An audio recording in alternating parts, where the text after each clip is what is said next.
Halo teman-teman, bertemu kembali dengan saya Ervin Rizali. Seperti biasa saya akan mengajak teman-teman untuk berkenalan dengan hewan-hewan yang saya pelihara di rumah. Hewan-hewan yang saya pelihara di rumah, saya selalu jaga dan rawat mereka dengan kasih sayang, sehingga mereka juga tetap selalu sehat dan bisa selalu membantu saya mengisi konten-konten yang selalu saya bawakan. Oke teman-teman, hari ini saya mau unboxing seekor hewan yang sebenarnya saya juga belum begitu paham dengan sifat-sifat dan karakteristik dari hewan ini. Yang pasti sekarang hewan ini adalah bukan kura-kura seperti yang selalu saya bawakan di konten-konten sebelumnya. Hewan ini masih termasuk golongan reptil, tapi dia berasal dari Sulawesi. Memang Indonesia terkenal sekali dengan kekayaan alamnya, baik hasil buminya, baik kekayaan flora faunanya itu dibanggakan sekali oleh kita karena orang-orang luar juga sangat mengagumi apa yang kita punya. Paket ini saya pesan dari seorang seller yang memang dia mengkhususkan untuk hewan ini, karena hewan ini juga termasuk dari teman-teman saya, dari siapapun juga yang pernah merawat hewan ini. Hewan ini adalah hewan yang termasuk sangat sulit dipelihara karena mereka sangat rentan sekali untuk mati. Jadi sellernya juga sudah berpesan kalau hewan ini harus tetap di tempat yang mengandung kelembaban tinggi, dan memang kalau kita ingin memelihara hewan, kita harus mengenal dulu yang pertama karakteristiknya hewan tersebut. Jadi kita harus tahu apa dia termasuk hewan yang galak, hewan yang memang jinak, atau hewan yang memang setengah jinak setengah galak. Dan yang keduanya, kita harus tahu juga bagaimana pemberian makan untuk mereka. Jadi kita juga harus mengenal makanannya apa, kebiasaannya apa, biasanya dia makan. Dan yang ketiga adalah kita harus memberikan dia tempat atau kandang yang sesuai dengan habitatnya.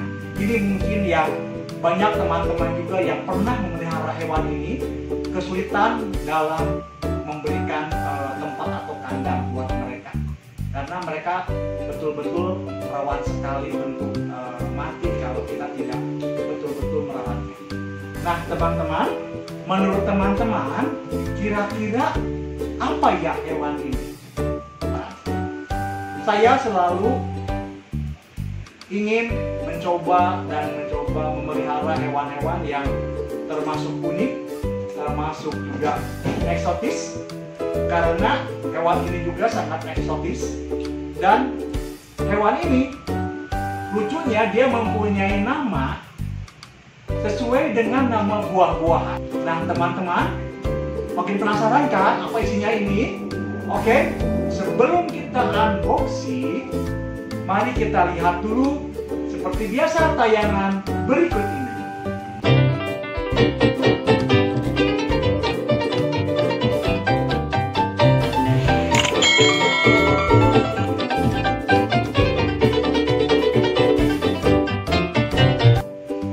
Teman-teman, kita lanjutkan kembali acara kita. Saya akan segera unboxing paket yang khusus ini. Ini didapatkan dari seorang seller yang memang mengkhususkan untuk menjual hewan ini saja. Nah, untuk teman-teman, seandainya teman-teman ada juga yang berminat ingin mencoba memelihara hewan ini, saya tulis di bawah ininya nama dan teleponnya.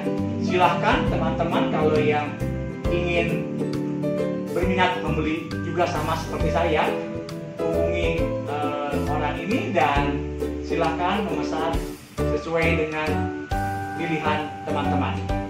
Oke teman-teman, kita akan mulai unboxing.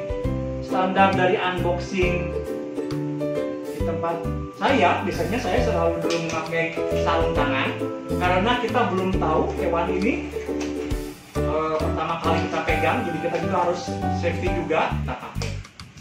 Oke teman-teman, kita mulai saja untuk unboxing paket ini. Seperti biasa, saya memakai cutter dan gunting.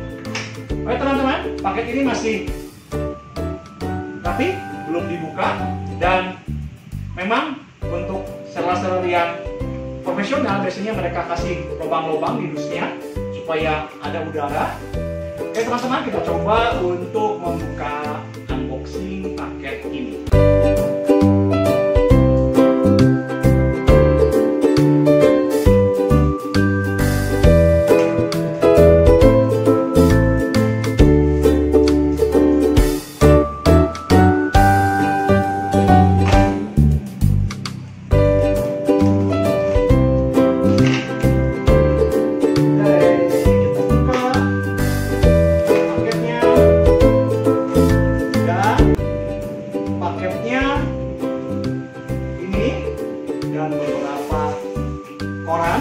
Koran ini biasanya sebagai pelindung dia kalau misalnya dusnya terbanting atau apa, dia masih dilindungi oleh koran-koran seperti ini.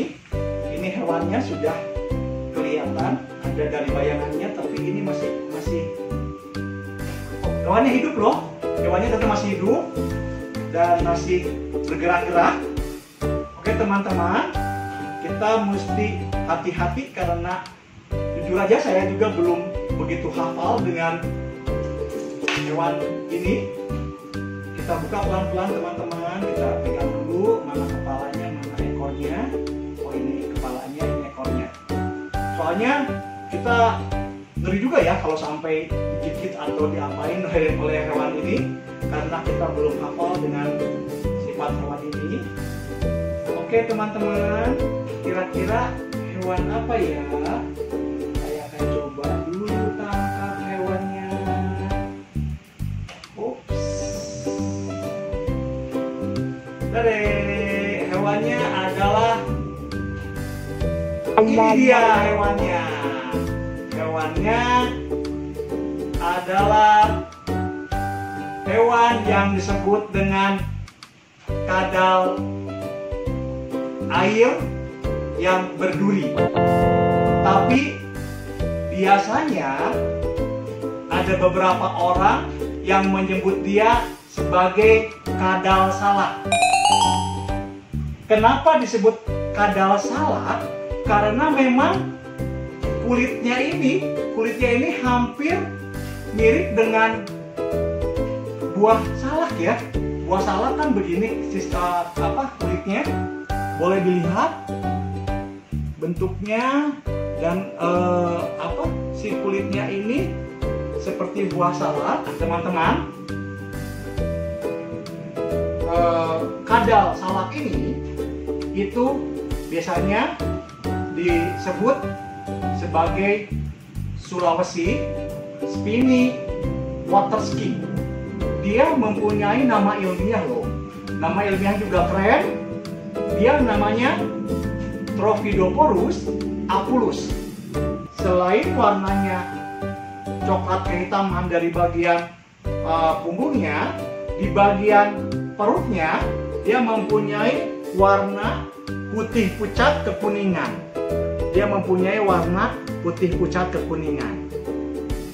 Ya, dan keduanya selain dari bentuk kulitnya dan bagian perutnya, dia mempunyai ekor yang berduri-duri. Bisa teman-teman lihat ekor yang berduri-duri, dan ekor ini bentuknya mirip sekali dengan mitos hewan naga ya. Dia mempunyai duri-duri yang lumayan agak tajam-tajam juga. Kalau lihat bentuknya sih seperti kadal pada umumnya. betul-betul loh ini jinak banget loh. Atau mungkin kecapean ya, tapi dia benar-benar jinak. Karena memang sebenarnya hewan ini tidak cocok untuk para pemula ya. Kalau para pemula sebaiknya memelihara dulu gecko yang lebih mudah untuk pemeliharaannya. Tapi hewan ini berbeda karena memang sudah dibilang juga oleh Sarlian sangat rentan sekali untuk mati. Jadi kita harus betul-betul merawatnya dengan baik dan dengan hati-hati. Nah teman-teman, seperti pada kadal-kadal pada umumnya, mereka selalu berkembang biak dan biasanya dengan cara berkembang biaknya dan menghasilkan anaknya dengan bertelur atau ovipar. Tapi dia mempunyai keunikan lain. Dia berkembang biaknya dengan cara melahirkan, jadi vivipar. Anaknya yang dilahirkannya dari induknya yang ada salak ini, dia biasanya ukuran yang kecil-kecil dan tetap. Biarpun kecil-kecil, kita sangat dilarang sekali untuk memegang-megangnya karena rentan juga untuk mati. Kadal air ini adalah kadal yang termasuk semi akuatik. Jadi dia bisa hidup di darat dan bisa hidup juga di air, tapi tetap dia mengutamakan kelembaban yang tinggi. Nanti kita akan coba setting di video berikutnya tentang kandang yang sesuai untuk kadal salak ini. Jadi kita nanti setting bagaimana untuk airnya dan bagaimana untuk di daratnya. Oke teman-teman, itulah nanti akan kita ikuti terus video-video saya supaya kita bisa terus melihat perkembangannya dari si kadal salak ini. Karena dia namanya sudah ada buah-buahan, saya berencana untuk memberikan nama pada dia si salak sesuai dengan kulitnya dan sesuai juga dengan bentuk sisik-sisiknya yang mirip sekali dengan sisik dari buah salak. Panjang ukuran dewasanya dia antara 20 cm lebih seperti ini nih, udah masuk juga ukuran yang dewasa ya. Dan lebarnya antara 4 sampai 7 cm.